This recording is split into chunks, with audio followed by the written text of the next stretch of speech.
Café, le rendez-vous hebdo sur l'actu tech et ses enjeux de société. Nous enregistrons ce 254e épisode le 7 décembre 2021. Le gouvernement nous propose un nouveau moyen pour nous assurer de la fiabilité d'un site web, lui attribuer et l'obliger à afficher un cyberscore. Un peu comme le Nutri-Score qu'il n'y avait pas sur le paquet de bonbons que je viens de manger, mais que vous avez aujourd'hui sur votre boîte de céréales par exemple.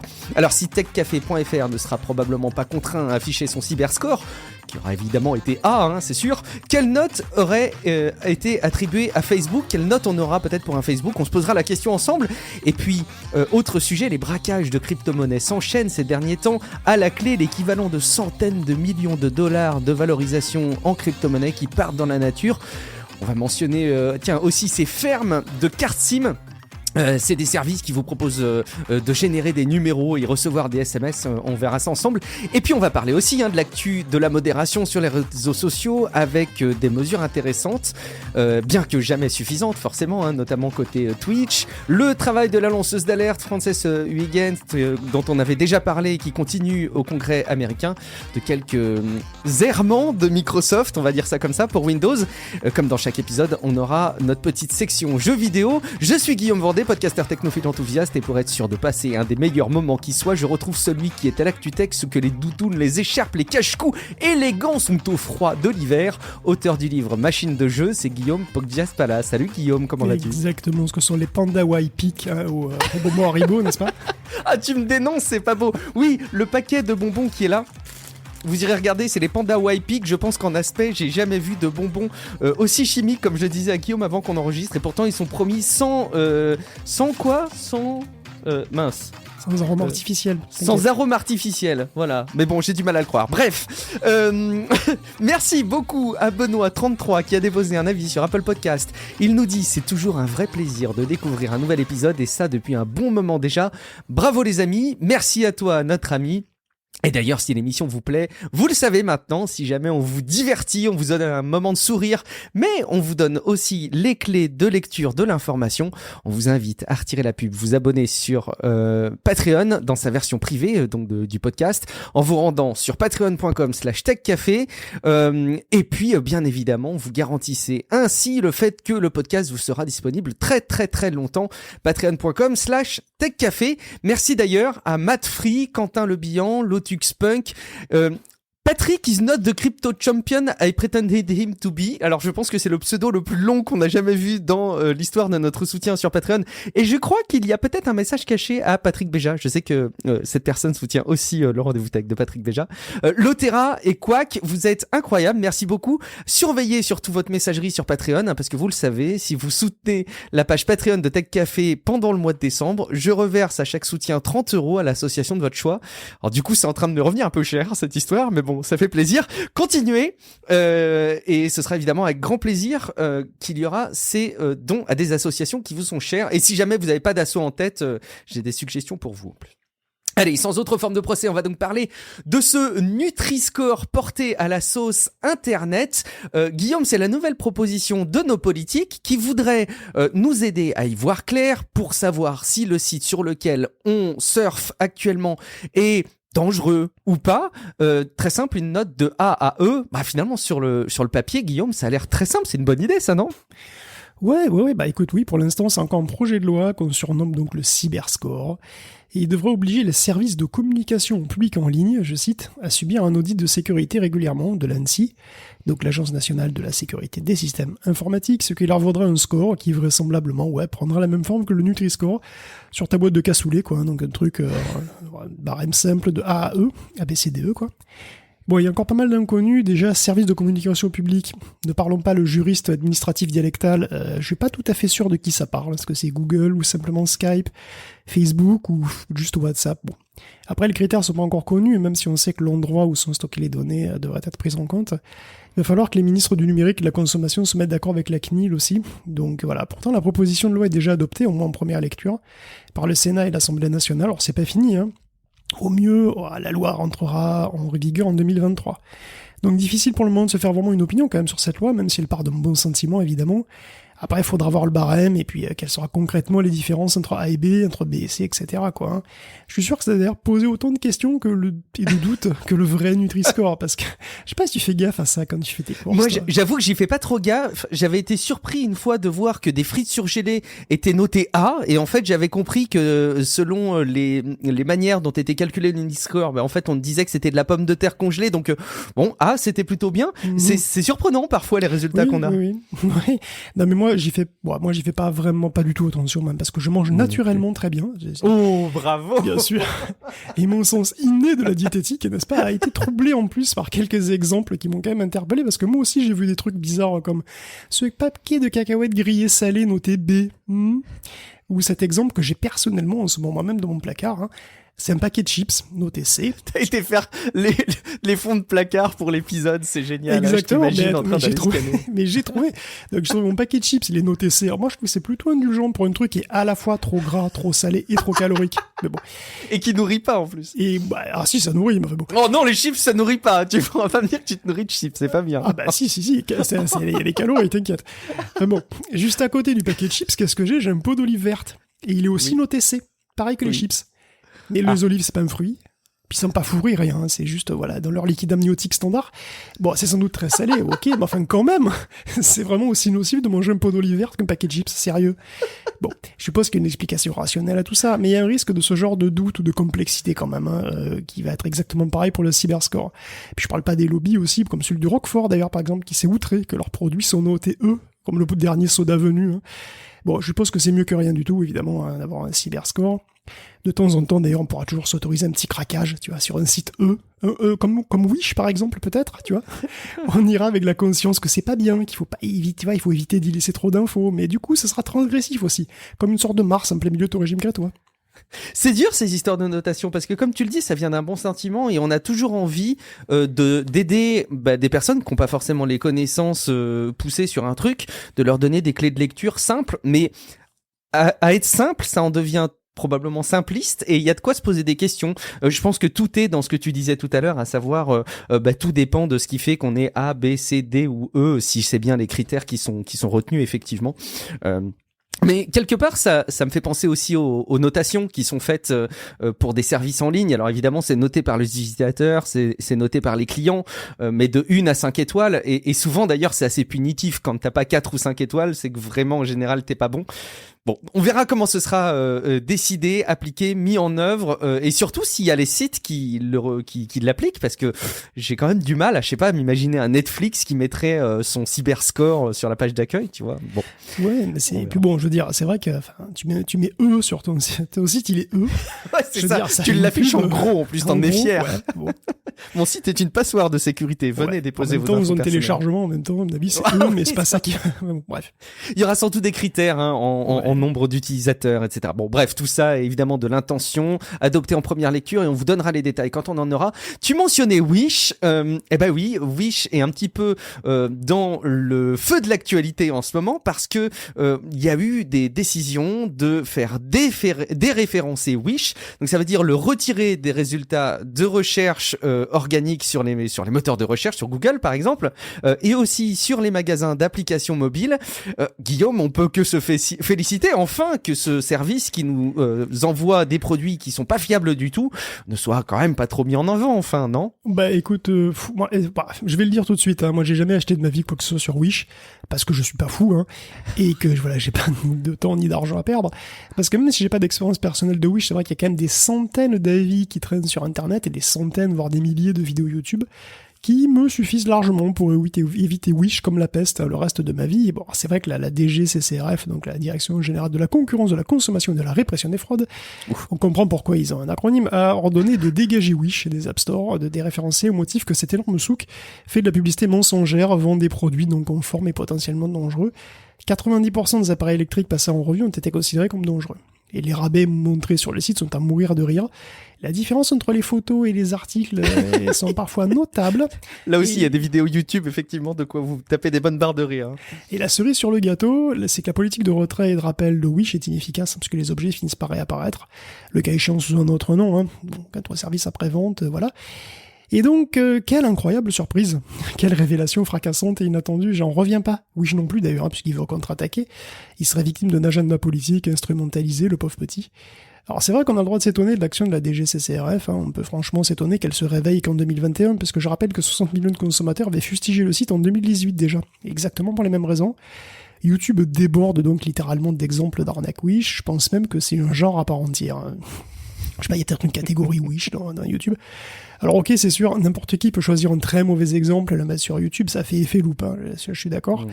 Mais bon, on n'est pas dans deux exemples, tu vois, il y a de gros youtubeurs qui n'ont pas du tout besoin de faire du wish bashing pour exister, qui ont testé. D'ailleurs, je me souviens d'un truc, c'est une vidéo de Linus Tech Tips, d'une charogne orientée matos, qui est assez sérieuse et pro, hein, et qui s'est dit, il y a peut-être 2 ans, un truc comme ça, tiens, montons un PC à 400 balles avec des composants uniquement achetés sur Wish. Oh. Ah oui, oui, mais ils aiment le risque. Hein. Alors donc c'est édifiant. Hein. Il y a le boîtier luxe de qualité merdique, l'alimentation non fonctionnelle, le matos d'occasion survendu, vendu vraiment cher pour ce que c'est, SSD no name sans cache et carrément contrefaçon grossière pour la carte graphique. Et donc bon, le mec s'est fait voler 400 balles, hein, ni plus ni moins. D'ailleurs au passage, il n'y a pas que sur Wish, bien entendu, qu'il peut y avoir des trucs chelous. Donc faites attention, les SSD, ça peut être vraiment pas cher des fois sur les sites. Mais un SSD sans cache, par exemple, sans cache RAM. Ça, c'est typique, hein. C'est un vrai SSD, hein, il marche, mais ses performances seront tellement désastreuses que bon, voilà quoi, puis sa durée de vie peut être courte.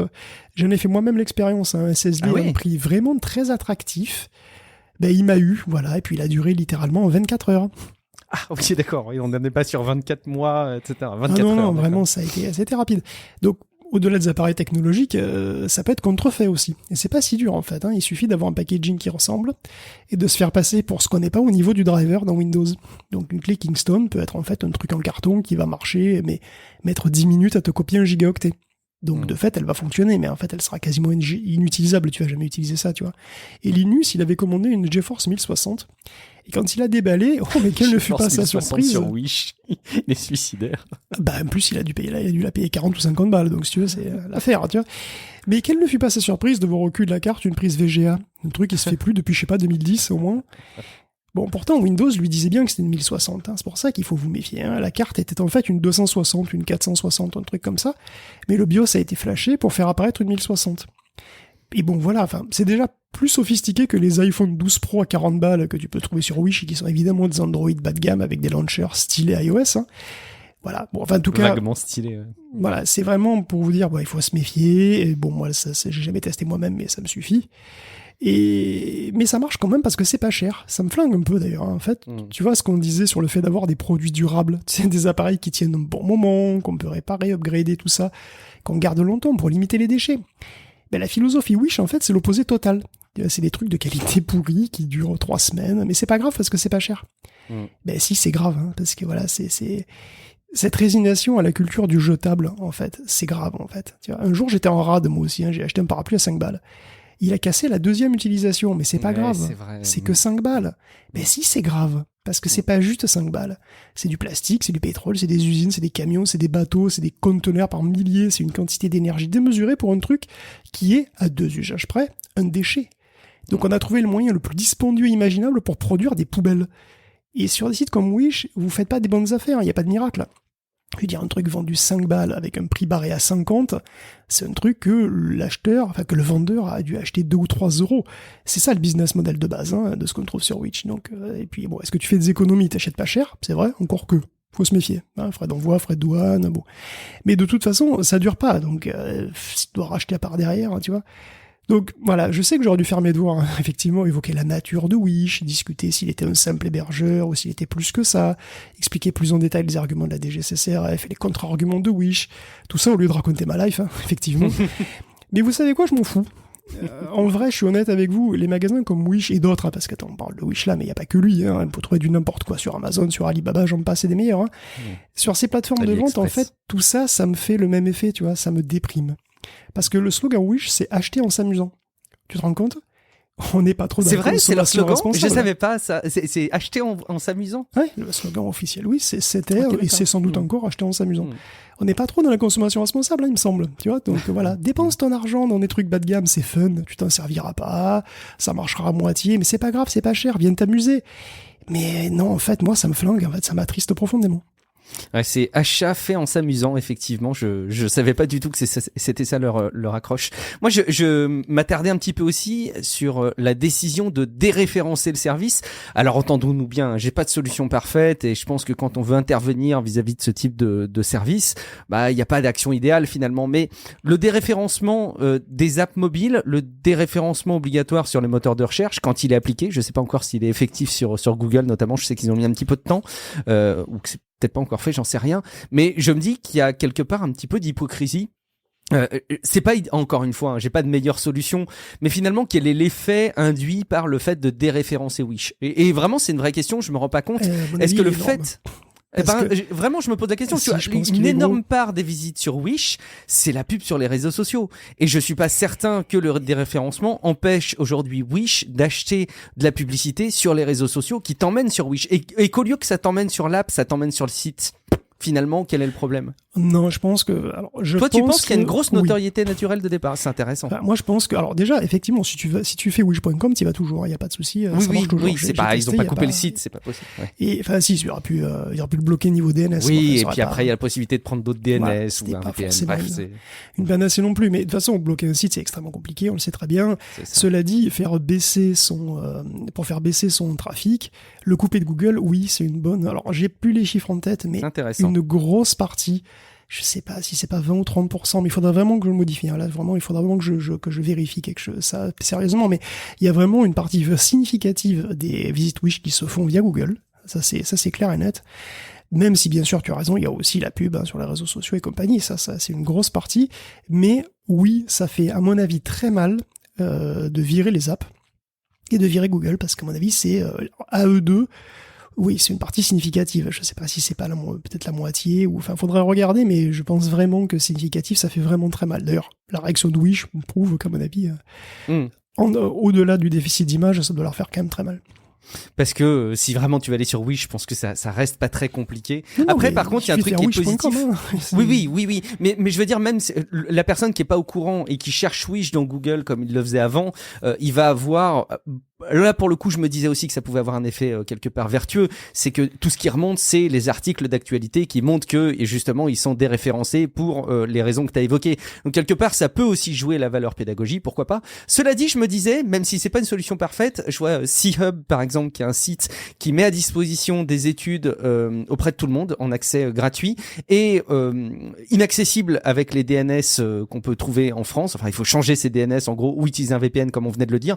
Je me dis, pourquoi est-ce que Wish est juste déréférencé et C-Hub est carrément bloqué des DNS. Bon, bref, c'est des subtilités, mais j'aime beaucoup en tout cas le point d'attention que tu nous as fait, et je suis sûr que tous autant qu'on est, et parmi les auditeurs, il va y avoir plus de vigilance sur les achats à pas cher. Si vous voulez gagner de l'argent, vous le savez, il y a les crypto-monnaies qui sont une opportunité incroyable ces derniers mois, ces dernières années, à vos risques et périls bien entendu, mais il y en a qui ont souhaité profiter des bénéfices des crypto-monnaies sans passer par la case j'investis, j'essaye de regarder un petit peu ce qui monte, etc. Ils vont plus directement à la source, Guillaume. Ouais, c'est vrai que quand j'ai vu la news du CAS assez spectaculaire de Badger DAO, qui est une plateforme de finance décentralisée, j'ai pas vraiment eu envie d'en parler. Bon, c'est spectaculaire, 120 millions de dollars en Ether et en Bitcoin.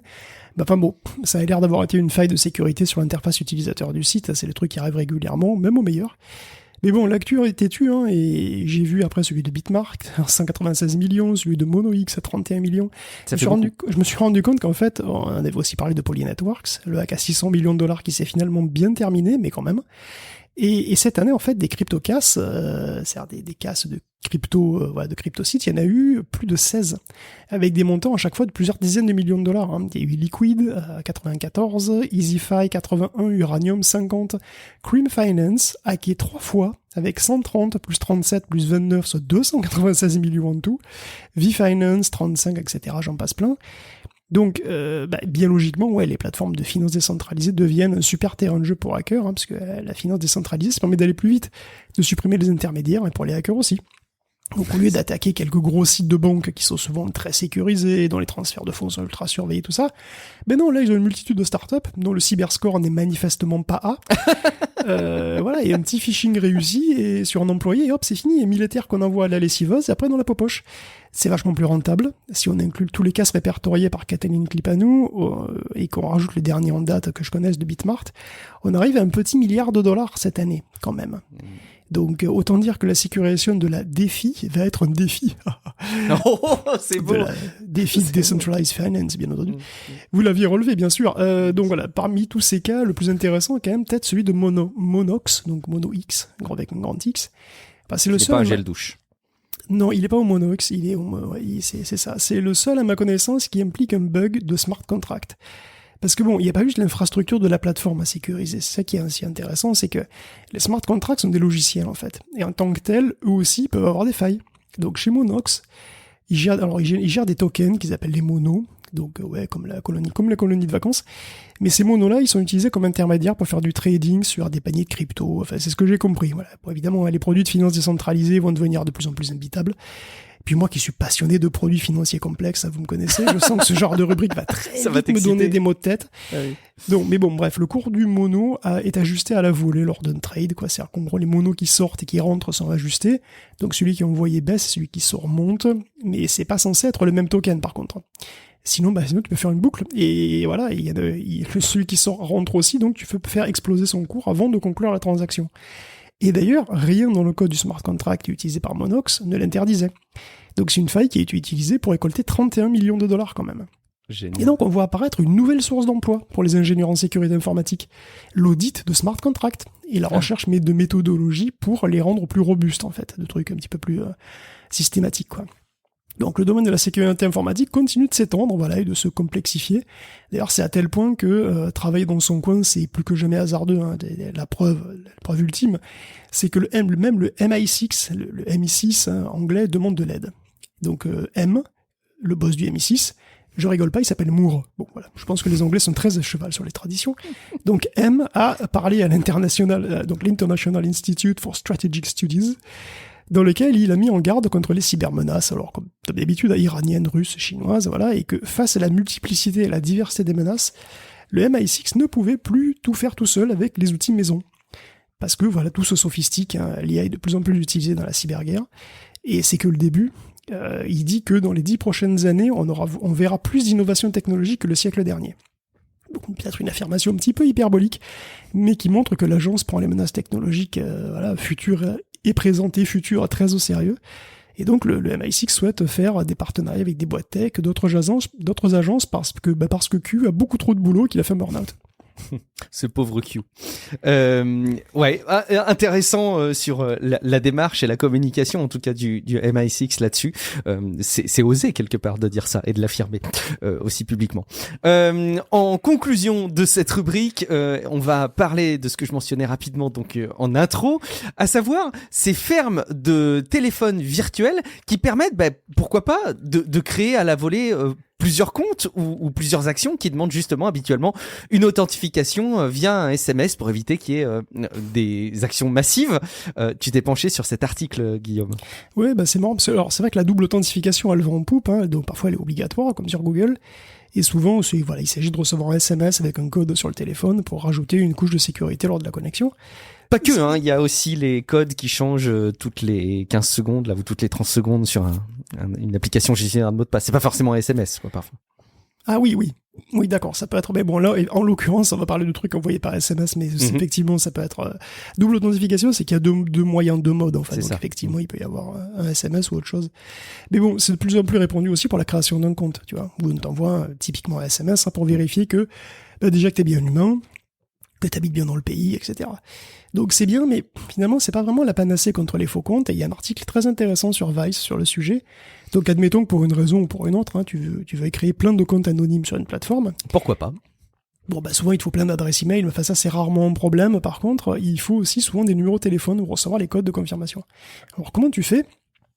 Là, chez Free Mobile, tu sais, prends plein de cartes SIM à 0 €. Alors c'est presque ça, mais tu sais que, bon, c'est un besoin en fait, hein. Et tu sais que là où il y a un besoin, il y a un marché. Et là où il y a un marché, il y a des prestataires. Enfin, s'il n'y a pas de prestataire, foncez, ça s'appelle un business plan. Ok, d'ailleurs. Mais bon, donc il existe des fermes de téléphone, évidemment, avec des numéros du monde entier qui louent ces numéros pour recevoir des SMS de confirmation pour pas cher. Et alors, comment ça marche? C'est simple. Donc tu vas voir sur le site de 5SIM, donc 5 SIM, tout simplement, tout attaché par exemple. Il y a une vidéo qui t'explique tout là. C'est voilà, tu as un numéro de téléphone à usage unique à donner à la plateforme pour créer le compte. Donc 5SIM reçoit le SMS de confirmation, te le relève via le site web. Ou via une API d'ailleurs. Et puis c'est fini. Sur 5SIM, tu choisis le pays, le service qui doit envoyer le SMS, et les prix sont en fonction. Donc d'ailleurs les prix sont en roubles. Pourquoi, je sais pas. Par exemple, le numéro français à donner à Apple coûtera 29,4 roubles, soit dans les 35 centimes. Et ça marche avec un petit peu tout le monde, d'Alibaba à PayPal en passant par Blizzard, voilà. Pendant 15 minutes, tu peux recevoir un nombre illimité de SMS de ces boîtes. Ensuite, c'est fini, il faut repayer. Mais qu'est-ce qu'on peut faire avec autant de comptes, Guillaume, enfin? C'est pratique, il y a plein de raisons pour lesquelles tu peux vouloir faire ça, quand même. Mais bon, c'est sûr qu'être un troll sur Facebook ou sur Twitch peut en être une. Bon, 5SIM il indique qu'il est interdit d'utiliser le site pour des motifs illégaux. Voyons, comme dirait l'autre. Voilà, évidemment. En tout cas, moi, je connaissais pas du tout ce service et je suis effectivement ahuri de me rendre compte que effectivement, j'avais pas identifié que là où il y a un besoin, il y a un marché, et quand il y a un marché, il y a des prestataires, effectivement. 5SIM. On parlait de Twitch, là tu le mentionnes à l'instant, ça va nous permettre de passer à une nouvelle rubrique parce que Twitch est évidemment un environnement où, bon certes on diffuse des vidéos en live, mais surtout les gens peuvent réagir. Ils ont une chatroom, ils peuvent discuter entre eux avec le streamer et malheureusement la toxicité des échanges sur les chats de Twitch n'est plus à démontrer, mais Twitch continue à vouloir bosser sur le sujet. Guillaume, et tu nous fais un point d'avancement sur ce qu'ils sont réussi à faire dernièrement. Twitch, comme d'autres, a des problèmes de toxicité. Bon, évidemment, c'est pas évident, mais bon, Twitch particulièrement dernièrement, on a pas mal parlé effectivement des hate raids, des tempêtes d'abus qui a dû subir la nouvelle catégorie LGBTQIA sur la plateforme. Bon, Twitch essaie de faire mieux, on sait que c'est compliqué. Et bon, il a quand même pris une mesure dernièrement qui, ne serait-ce que symboliquement, est assez forte parce qu'il va traquer les tentatives de contournement d'exclusion. Parce que fait un troll qui se fait jeter son compte? Il en crée un autre et il devient encore plus vénère. Voilà, il revient. Donc on l'a vu, c'était pas si dur que ça, même avec un SMS de confirmation. Et donc Twitch va mettre en place un nouveau signalement de ban evasion, comme ils disent, donc pour indiquer au modérateur que cet utilisateur est détecté comme ayant essayé de revenir à la charge après avoir eu son compte bloqué. Donc il sera mis en quarantaine. Lui ne s'en rendra même pas compte d'ailleurs. Et personne d'autre ne le verra en fait. Donc lui, il parlera dans le vide. Ce qui est assez malin, puisque comme ça, il sait pas qu'il est en quarantaine, et donc il ne crée pas un autre compte pour essayer de contourner, puisqu'il sait pas en fait qu'il est donc c'est du shadow ban. Donc, je fais une petite parenthèse, tu sais que c'est vieux comme le monde sur Facebook, ça, quand tu modères une page, tu peux masquer un commentaire et le commentaire il reste visible de son auteur et de ses amis. Je trouve ça génial en fait de dire que le troll en question est content, il a son commentaire, en plus ils m'ont montré à ses amis, tu sais, il dit t'as vu ce que je leur ai envoyé, je les ai bien pourris dans les commentaires, et en fait il y a qu'eux qui le voient. Je trouve ça génial. Excuse-moi, je termine ma parenthèse, mais à chaque fois je suis admiratif. C'est ça, c'est une forme de shadow banning effectivement aussi quoi. Et donc bon voilà, éventuellement d'ailleurs si le mec se conduit bien, il pourrait le sortir en fait de cette espèce de shadow ban pour bonne conduite. Donc Twitch va utiliser tout un ensemble de données côté serveur pour déterminer avec des algorithmes d'intelligence artificielle si un utilisateur est un récidiviste de retour sous un autre compte ou pas. Donc, ça doit pas être si facile que ça, parce que spontanément tu te dis pourquoi pas l'IP, mais l'IP, j'imagine que les trolls peuvent la changer vite. On sait pas. Justement, tout ce qu'on sait, c'est que ça utilisera entre autres les caractéristiques du compte, donc oui, probablement bien sûr l'IP, la manière dont il a été ouvert, etc. Et le comportement de l'utilisateur aussi, donc dans les premiers temps, parce qu'évidemment, peut-être que la détection ne se fera pas immédiatement et qu'elle se fera au fur et à mesure, on va dire. Et donc le comportement de l'utilisateur sera comparé avec celui d'autres qui ont déjà été bannis de la même manière. Mais bon, ce qui est intéressant, c'est que Twitch, mine de rien, admet clairement que les faux comptes existent et qu'ils peuvent être nombreux et que c'est un problème. C'est pas évident finalement, parce que les grosses plateformes, elles aiment pas trop admettre ce genre de truc. T'es une grosse plateforme, t'as street cred, quand t'es une plateforme en ligne, c'est ton nombre de comptes en gros. Plus t'en as, plus t'es bankable.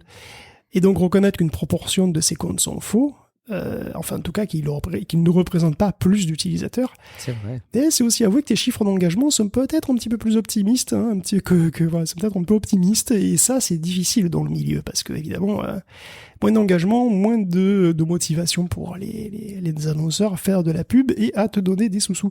Donc forcément, oui, c'est quand même quelque chose d'intéressant.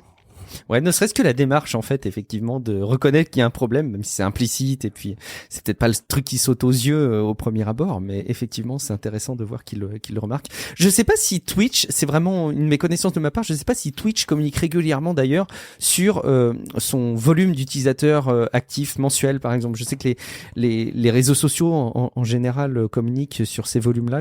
J'avoue que je n'ai pas de chiffres sur Twitch en tête, que ce soit des enquêtes, d'ailleurs, ou des chiffres officiels, mais il faudrait que je creuse. On parle des réseaux sociaux, forcément. On parle bon, c'est pas vraiment un scandale Facebook de la semaine, c'est pas le cas, mais en tout cas, Facebook est à nouveau l'objet de conversations au Congrès, le tout animé, Guillaume, par les révélations de Frances Hughes. Oui, alors c'est vrai que la semaine dernière, Frances était encore devant le Congrès pour témoigner. Elle est abonnée maintenant. Ouais, c'est un petit peu ça, elle a un ticket maintenant, enfin je veux dire, elle a son badge, je pense, hein. Il y a le badge avec sa photo et Frances. Donc, en fait, le Congrès se débat pour essayer de savoir comment réformer cette fameuse section 230. Donc la 230 du Communication Decency Act, qui conditionne à peu près le web comme on le connaît aujourd'hui. On rappelle, hein, que c'est une loi de 1996 qui donne aux plateformes donc une épée et un bouclier, hein, selon la métaphore de son créateur, enfin d'un de ses créateurs. Donc l'épée, c'est celle qui leur donne la liberté de virer le contenu qui leur convienne pas, et le bouclier, c'est qu'aucune plateforme ne sera tenue responsable des propos tenus par ses utilisateurs. Bon, globalement, tout le monde trouve quelque chose à redire à cette loi, en fait. Hein. Pour simplifier, les républicains aiment pas trop l'épée, et les démocrates aiment pas trop le bouclier. Donc, mercredi dernier, devant la Chambre des représentants à la technologie et aux communications, il y avait pas moins de 4 projets de réforme. Accrochez-vous, je vais vous donner les 4. Donc il y a le Protecting Americans from Dangerous Algorithm Act, le Civil Rights Modernization Act of 2021, le Safeguarding Against Fraud, Exploitation, Threats, Extremism and Consumer Harms Act, surnommé SAFE, parce que voilà, hein, et enfin le Justice Against Malicious Algorithm Act 2021, parce qu'évidemment c'est des versions 2021. Et moi qui trouvais que les noms d'animés japonais étaient imbitables. Bon, donc, en gros, le premier et le dernier insistent sur le fait que les algorithmes sont le problème, quand les autres insistent sur le fait que la 230 ne doit pas handicaper les enquêtes ou empêcher les poursuites pour réparation, pour ce qui est dans le titre, hein, c'est-à-dire threat, exploitation, extremism, etc., etc. Bon. Donc des 4, il n'y en a aucun qui a la faveur des républicains, hein, mais un consensus est quand même possible, parce qu'il y a quand même la volonté de réformer, hein, qui existe chez les deux parties, au fond. Bon, des experts juristes témoignent aussi de l'opportunité de réformer la 230. Bon, c'est quand même une loi qui a 25 ans. C'est vrai qu'elle motive pas trop les plateformes à se bouger les fesses, faut quand même bien l'avouer. Donc voilà, ils sont quand même prudents, hein, tous ces juristes, parce que les conséquences sont extrêmement lourdes du moindre changement et elles seront ressenties dans le monde entier. Et bon, néanmoins, Frances, elle, réitère son appel au changement. Elle affirme aux politiques que Facebook veut les voir empêtrés dans un débat trop long sur les détails, hein, il faut pas tomber dans le piège. Et aussi qu'ils ont une occasion, je cite, qui ne se présente qu'une fois par génération, de créer une nouvelle règle pour le monde en ligne. Donc oui, ça va changer très vraisemblablement, mais bon, on sait pas encore vraiment comment, même si clairement on sent que les algorithmes sont en ligne de mire. Et pour cause. Et encore une fois, je pense qu'effectivement, on avait eu cette discussion, je me rappelle, lors des premières révélations, mais on va encore souvent parler de Frances Hughes, qui a décidément beaucoup de choses à dire, et puis qui est décidément aussi très écoutée. Donc tant mieux, ça veut dire que c'est une conversation qui va se faire dans le temps avec les autorités. Guillaume, je sais tôt ou tard que ce sujet arriverait dans le fil d'une émission de Tech Café. Bien sûr. Dans le fil d'une émission de Tech Café, forcément. Écoute, je vais te faire une confidence. J'ai une alternante, je lui fais un coucou, je bosse avec elle au quotidien, elle est vraiment très chouette, qui, tiens-toi bien, c'est une personne presque parfaite, mais elle a pas de AirPods, Guillaume, et elle a un casque. elle est presque parfaite puisqu'elle a un casque filaire et elle-même disait moi ça me gonfle les trucs Bluetooth etc. Et elle m'avait partagé il y a de ça pas mal de temps déjà un article qui disait grosso modo que le fil redevenait aussi tendance que ne redevenait tendance le disque vinyle. Bon, je savais Guillaume que tu remonterais ce sujet tôt ou tard. Mais oui, parce que moi, je suis super tendance, je suis cool, voilà. Mais pas cool, quand je dis cool, je suis pas juste cool. Je veux dire que je suis cool comme Lily Rose Depp ou Bella Hadid, ou Zoé Kravitz, tu vois, comme un enfant star. Mais pourquoi donc pourront s'interroger ceux qui ne me connaissent pas suffisamment, pour simplement reconnaître l'évidence. Eh bien, parce que je suis depuis au moins 4 jours, ça y est, depuis 4 jours, j'ai un nouveau casque filaire pour mon téléphone, et parce que, et autre chose. Parce que ouais, et il est, oui, c'est, oui, en plus, et autre chose, parce qu'il est jack, donc il peut se connecter n'importe où, tu vois, donc je suis super cool. Alors vous vous souvenez peut-être que j'avais pété un casque il y a 2 ans, et qu'à l'époque, j'avais essayé des écouteurs, j'avais un pète au casque, oui, il y a 2 ans, et donc j'avais eu des écouteurs Bluetooth True Wireless, donc j'étais à l'époque plutôt content, mais voyez-vous, avec les True Wireless, l'amour dure 2 ans. Puis ensuite, l'autonomie baisse beaucoup, les contacts s'usent, les connexions se font moins promptement, et je me retrouvais à la croisée des chemins. Voilà, que faire? En racheter d'autres? Parce que bah, c'est pas bien cher si vous prenez pas du Apple, tu vois, et puis avoir les mêmes problèmes dans 2 ans. Ou bien aller au bout de mon propos et prendre des écouteurs filaires, sans batterie, sans connexion, sans problème. J'ai donc, comme toutes les jeunes filles chéries d'Hollywood, à ma suite, opté pour la simplicité et le durable, enfin j'espère. Et donc j'ai un casque filaire et ben, ça marche bien, voilà, d'ailleurs, voilà. Comme le vinyle effectivement, dont les ventes ne cessent d'augmenter, hein, le casque filaire est une autre technologie obsolète, entre guillemets, qui revient et qui va continuer à revenir, soyez-en sûrs, pour de bonnes ou de mauvaises raisons. Parce que bon, au-delà des stars, il y a les influenceuses aussi qui prennent le retour au fil, alors parfois c'est par souci des radiations Bluetooth, parce que voilà, c'est Bluetooth, c'est radio, c'est près de la tête. Autant qu'on sache, c'est une crainte qui n'est pas fondée, hein, sachez-le, il n'y a aucune preuve, je trouve aucune preuve que le Bluetooth n'avait aucun problème, les radiations sont beaucoup trop faibles. Bon, parfois c'est un atout pratique, les casques filaires sont peu chers, moins faciles à perdre, ils sont toujours opérationnels, t'as pas besoin de penser à les recharger, quoi que ce soit. Ils sont aussi potentiellement plus durables, hein, voilà, pas de batterie. Et puis aussi, ils envoient un message visuel différent, ça c'est assez marrant, j'y avais pas pensé. Ils sont plus voyants, tout simplement. Donc ils marquent plus le fait qu'on écoute quelque chose qu'on n'est pas disponible, alors que les AirPods se font oublier. Les casques filaires, ils sont bien visibles et ils marquent une barrière. Et puis les AirPods sont beaucoup trop mainstream pour être cool, tout simplement. Tu vois, ils sont aussi associés à une culture Silicon Valley, à la technofinance, tu vois, un gang costard avec des AirPods dans les oreilles, qui change machinalement de modèle d'AirPods ou d'iPhone tous les ans, et qui prend le métro avec ses dizaines de congénères semblables. Il peut pas être cool. C'est impossible. Pour un jeune, ça peut pas être cool. Être cool, c'est aller à rebours du mainstream. Du coup, dire non aux dernières tech, ça devient cool. Alors pour autant, c'est pas un refus total de la tech, parce que sinon, il sera pas sur TikTok. Donc on verra ce que c'est en fait. Est-ce que c'est juste un effet de mode, ou est-ce que c'est quelque chose de plus intéressant? Est-ce que c'est une affirmation d'une forme de liberté? De choisir quelle tech on veut, quel service on veut, de s'extraire de la surenchère technologique de la spirale commerciale, du renouvellement permanent. En tout cas, sachez-le, hein, changer de téléphone tous les ans, c'est plus cool, c'est fini. Alors j'espère que très bientôt, ce qui sera cool, c'est de garder ces appareils, de les réparer, de se libérer des plateformes toxiques, voilà, de reprendre le contrôle sur ces données, de boycotter les services énergivores, voilà, tout ça, moi, si c'est ça, être cool, moi ça me va parfaitement le cool. Et on doit quand même souligner, bon, alors, je fais l'aveu, hein, moi je suis complètement victime de ces écouteurs sans fil et j'en suis en plus très content et j'ai absolument pas envie à nouveau être embêté par des fils, ce que je considère être embêté en tout cas, hein, à bon ou à mauvais titre. Mais il faut quand même reconnaître que du côté des plus jeunes utilisateurs de la tech, parce qu'on en a régulièrement qui nous envoient des messages. Je sais aussi qu'il y a toute une frange de la population plus jeune qui n'est pas non plus que victime et que complètement adolâtre des services tels que des réseaux sociaux, par exemple, hein, de manière générale, ou d'usages complètement irraisonnés. Il y a aussi toute une partie de la population qui est éclairée sur la tech, à ma grande surprise. Hein. Et j'ai remarqué aussi que globalement, se désintéresser d'un smartphone, c'était déjà un mouvement important parmi toute une partie de la population plus jeune, et le fait d'avoir, tu vois, ton smartphone qui est complètement brisé, en fait, aux F, quoi, parce que ça permet d'envoyer un SMS et puis ça fait déjà le job, en fait. Et quelque part, c'est rassurant, je me dis. Donc, je félicite de ton achat de casque filaire, Guillaume. Merci. On revient un petit peu doucement du côté de chez Microsoft. On a des petites choses à vous partager. Alors, une idée que je trouve particulièrement saugrenu de la part de Microsoft. On se dit, mais qu'est-ce qui leur a pris de proposer ou même d'envisager à un moment de faire ça? Il s'agirait de proposer pour Microsoft une interface sous la forme d'une extension dans le navigateur Edge qui vous permette de faciliter vos paiements.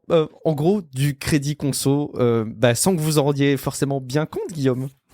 Ouais, mais c'est vrai que c'est vraiment très très bizarre, quoi. Hein. Comment ça leur est arrivé? C'est ça. C'est incroyable. Quand est-ce que t'as l'idée de mettre ça dans un navigateur? Voilà.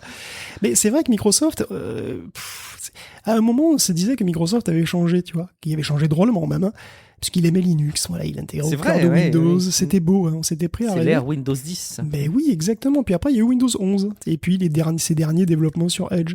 Windows 11 qui exclut des PC sans raison valable, hein, et qui rend de plus en plus difficile de changer de navigateur par défaut. Ouais, ils reviennent dessus, hein. Ils reviennent oui, dessus. Tu as raison. J'ai vu ça aujourd'hui, effectivement, tu as raison. Ils reviennent dessus, donc il faut qu'on dise. En gros, vous aviez Edge qui était mis par défaut pour plein de variétés de fichiers qui représentent des pages web. Donc il y a le .htm, .html, .ceci, .cela, .cela. Et donc fallait changer pour toutes les lignes. Ils sont revenus en arrière et il va être facilité le fait de ne pas avoir Edge par défaut pour tous ces détails, mais pour la navigation web en général. Bon, ok, bon alors cette critique tombe effectivement, mais bon c'est vrai qu'ils ont quand même tenté, tu vois. Et puis bon, maintenant ils obligent à avoir un compte Microsoft qui intègre d'office de plus en plus d'éléments. Ah aussi, oui, t'as raison, c'est insupportable le harcèlement sur Shadow là que je reteste. Donc c'est Windows, hein. Et quand tu lances Windows, mais le harcèlement pour que tu aies ton compte Microsoft à tort et à travers quand même. Mais ouais, et puis en plus t'as plein de trucs que tu demandes pas forcément. OneDrive ou Teams, maintenant c'est intégré. Oui. Et ça plaît pas à tout le monde que OneDrive ou Teams soit intégré. Donc il y a un collectif qui est autour de Nextcloud qui s'est formé pour attaquer Microsoft pour abus de position dominante avec OneDrive et en Europe carrément, alors que Slack, lui, l'attaque également pareil, mais pour l'intégration de Teams. Donc évidemment, Nextcloud et Slack sont des concurrents directs de OneDrive et Teams respectivement, mais ils sont rejoints aussi par d'autres organisations et ONG. Alors des ONG autour de l'open source, hein, voilà, il y a la FSFE, ou il y a l'association LibreOffice aussi. Donc on trouve sur une trentaine. Et bon, évidemment, ces plaintes rappellent inévitablement le bon vieux temps. Le bon vieux temps des années 90. Internet Explorer. Où Microsoft était évidemment attaqué pour Internet Explorer, hein, ce qui s'est résolu par le choix du navigateur. Enfin, voilà, les plus vieux d'entre vous se souviennent. Et donc, comme à l'époque, effectivement, les outils Microsoft sont forcés à l'utilisateur. C'est vrai, hein, parce que OneDrive et Teams sont là d'office, comme Edge ou Skype. Il y a une invitation à utiliser à l'utiliser d'office Office. Et comme vous devez avoir un compte Microsoft pour utiliser Windows 11, vous avez déjà tout installé, tout prêt à l'emploi. Évidemment, on peut trouver ça super pratique. Mais quand on s'appelle Nextcloud et qu'on a un concurrent qui est installé d'office sur tous les PC du monde, on peut trouver ça un petit peu abusif. Ça peut se comprendre. Et c'est même un problème plus large, hein, puisque les parts de marché de Microsoft, Google et Amazon en matière de cloud, c'est 66%. En Europe. Les prestataires européens, eux, ont vu leur part chuter de 26 à 16%. Donc on parle de souveraineté des données et tout ça, mais bon, à un moment donné, il faut bien essayer de voir. Alors, pour Microsoft, l'avantage que lui donne son monopole sur le PC semble quand même assez clair, hein, et que ça nuise à la concurrence selon Nextcloud. Ça peut se comprendre, mais il n'est pas le seul d'ailleurs à se plaindre. Difficile de dire le contraire. En plus, Microsoft en rajoute une bonne couche quand même. Il tend le bâton avec Edge. Donc Edge envoie des pop-up désormais anti-Chrome. Quand tu recherches Chrome sous Google, tu es dans Edge en général pour le télécharger. Donc voilà, avec l'indicateur Microsoft, tu fais le truc, et ben il y a des pop-up désobligeantes même parfois.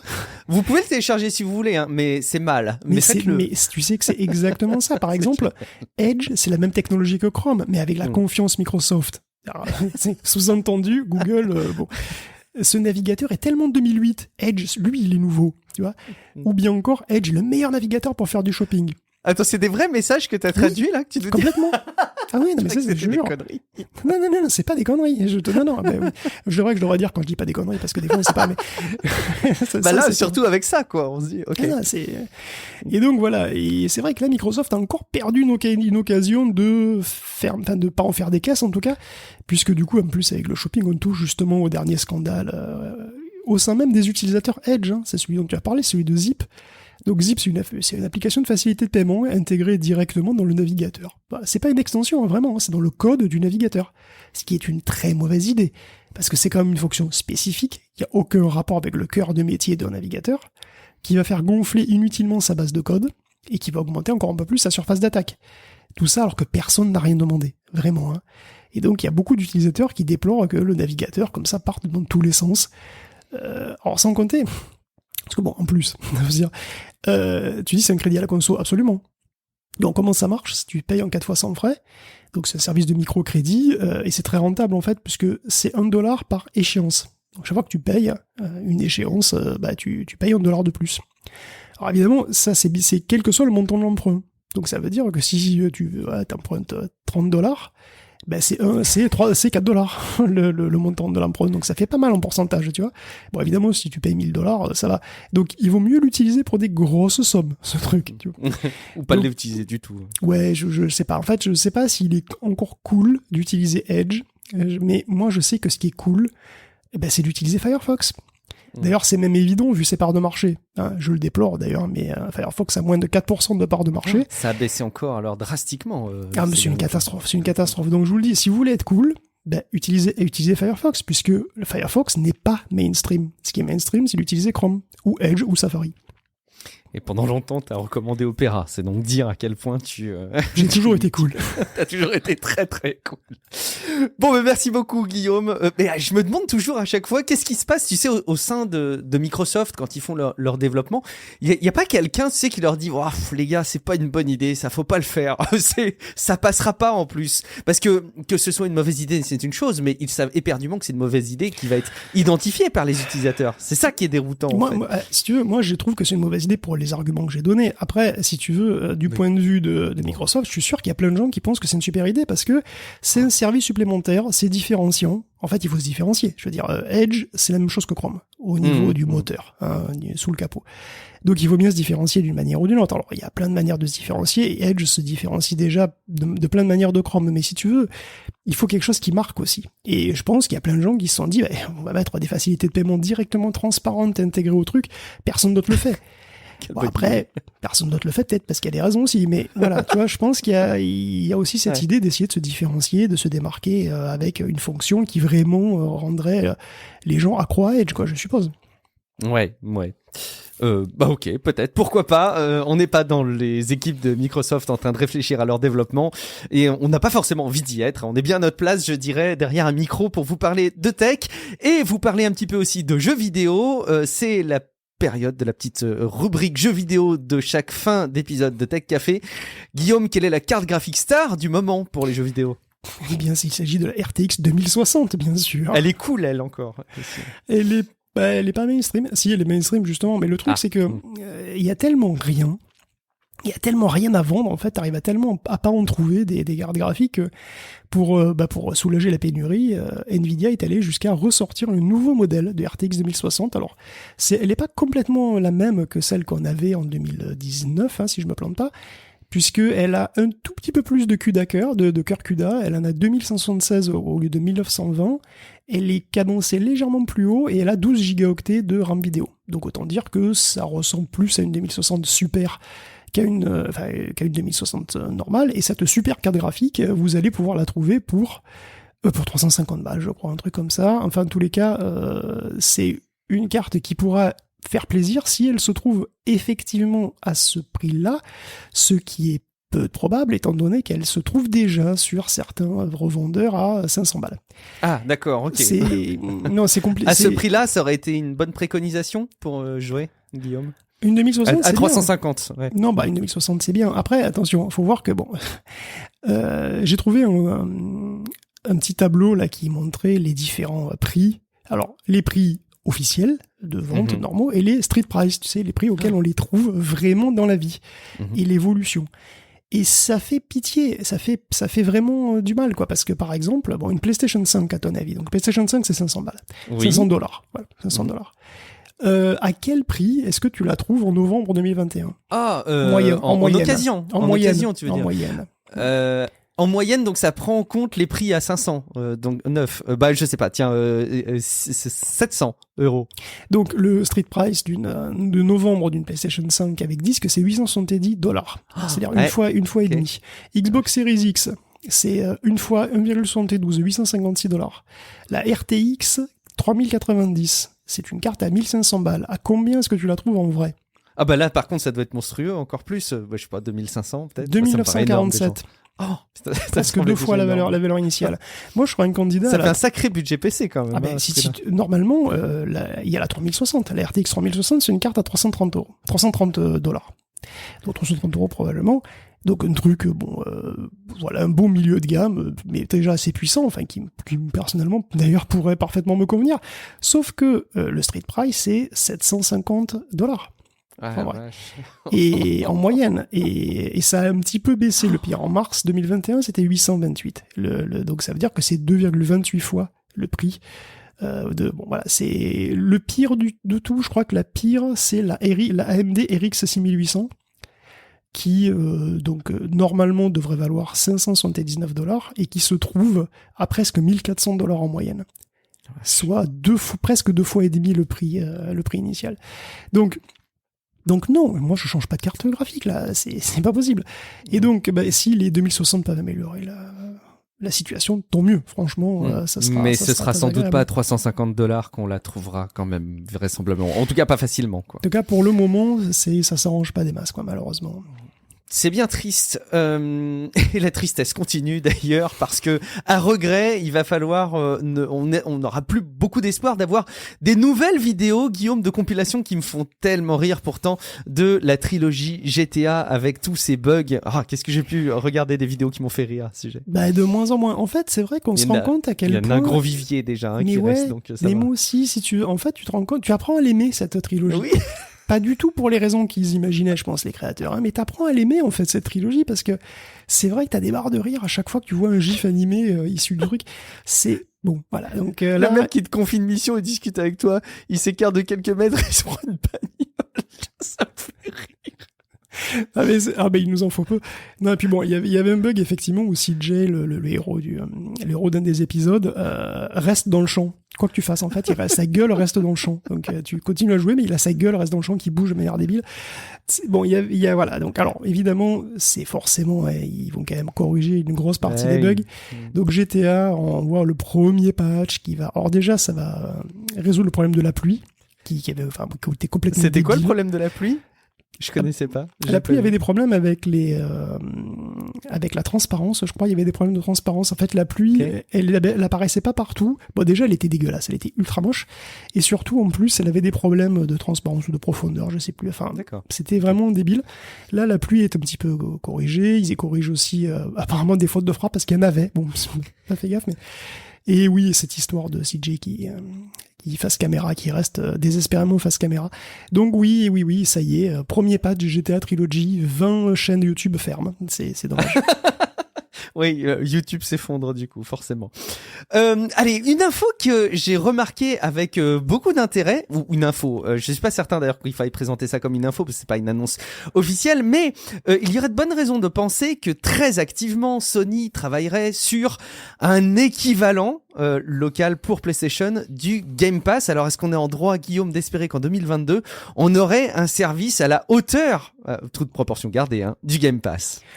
À la hauteur, je sais pas, évidemment, mais bon, alors après, voilà, comme tu dis, c'est pas officiel. Il y a un truc, donc un projet qui s'appellerait Spartacus, qui donc volerait au secours sur son grand char de Sony, qui en a bien besoin parce que le Xbox Game Pass quand même a pas mal de succès.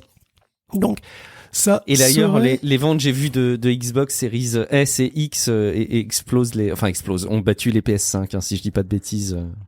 Il faudra que je regarde, oui, c'est possible, il faudra que je regarde. En tous les cas, ce serait probablement donc une espèce de fusion du PlayStation Plus, du PlayStation Now, un petit peu remanié. Donc, moi, j'y déjà, comprends rien, leur le service PlayStation Now Plus, là, je comprends PlayStation rien Now, du c'est tout. le streaming. PlayStation Plus, c'est les jeux gratuits catalogue. et le jeu en ligne aussi, bien sûr. Donc, il y aurait, dans Spartacus, d'après ce qu'on sait, hein, il y aurait 3 niveaux. Donc, le premier niveau, ce serait le PlayStation Plus. Donc PlayStation Plus standard en fait. Le deuxième ce serait PlayStation Plus plus un gros catalogue de jeux PlayStation 4 et au fur et à mesure de jeux PlayStation 5. Et le troisième ce serait donc ces deux trucs là plus des démos, plus de démos, les jeux en streaming, donc ce qui est à l'actuel PlayStation Now, et des classiques PlayStation 1, 2, 3 et PSP. Attention, c'est encore comme tu l'as dit, c'est une rumeur, on n'en sait rien, mais Ça paraît assez crédible. Ça donnerait effectivement une alternative au Game Pass qui donne accès, comme vous le savez, à plein de jeux qui se renouvellent régulièrement et évidemment avec des gros trucs, des gros éditeurs. Donc ouais, c'est quand même très crédible. Ça pourrait arriver au printemps prochain.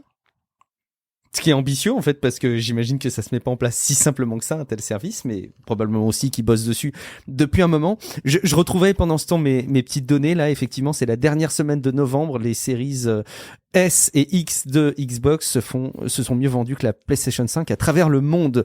C'est évidemment pas forcément durable, c'est sur la dernière semaine, mais c'est intéressant à relever. Toujours dans notre rubrique jeux vidéo, et pour terminer, on a une machine qui est proposé dans la série la Switch est concurrencée par un nouveau produit, voilà un nouvel épisode, sauf que c'est le Steam Deck, Guillaume, qui aura pas forcément des exclusivités. Ouais, mais alors Valve a annoncé, voilà, notre Steam Deck n'aura pas d'exclusivité. Mais j'ai pas vraiment compris qui s'attendait à en voir, en fait. Alors effectivement, j'allais te poser la question, ça décevait qui finalement ? C'est ça, j'ai pas compris. Parce que oui, le Steam Deck, on s'attend pas à ce que ce soit une machine exclusive. C'est ni plus ni moins qu'un PC format console qui donne accès à ce que tu veux en fait, parce que tu peux installer ce que tu veux, mais bon, qui donne accès évidemment en priorité à Steam, au magasin Steam. Donc voilà, le fait qu'ils disent qu'il n'y aura pas d'exclusivité, tant pis, c'est pas grave.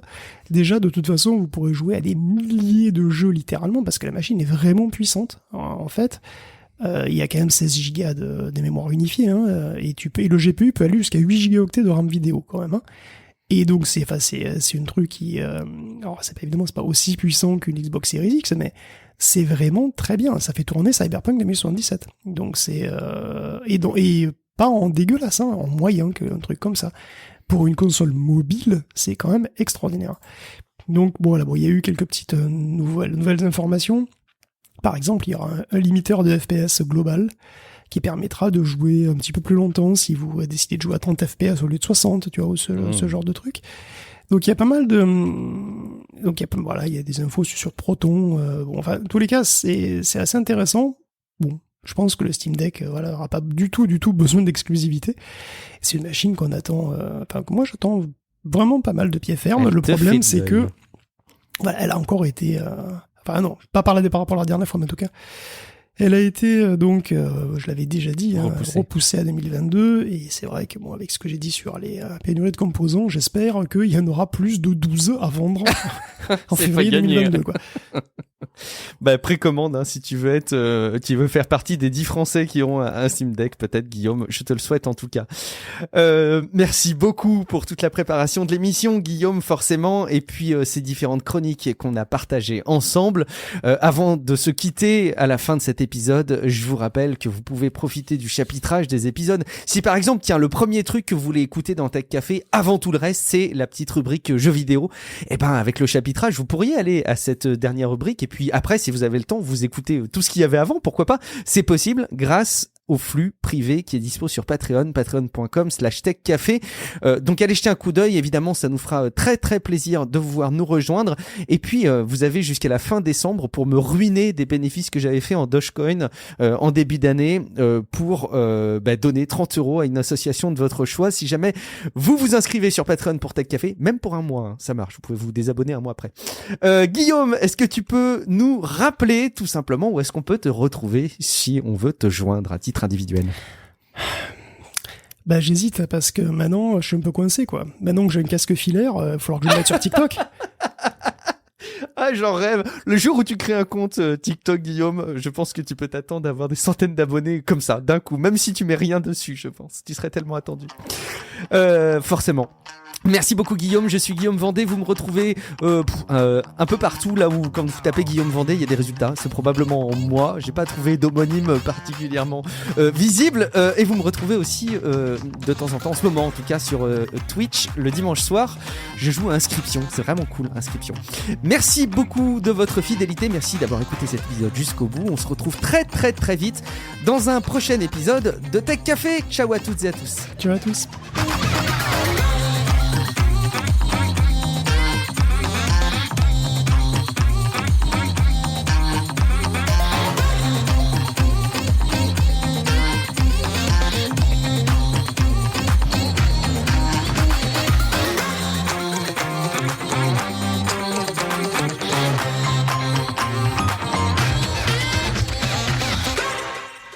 Vous écoutez Tech Café, le rendez-vous hebdomadaire sur l'actu tech et ses enjeux de société. Nous enregistrons ce 254e épisode le 7 septembre 2021. Absolument pas. C'est le 7 décembre. Mais c'est pas grave. J'ai dit quoi ? Septembre.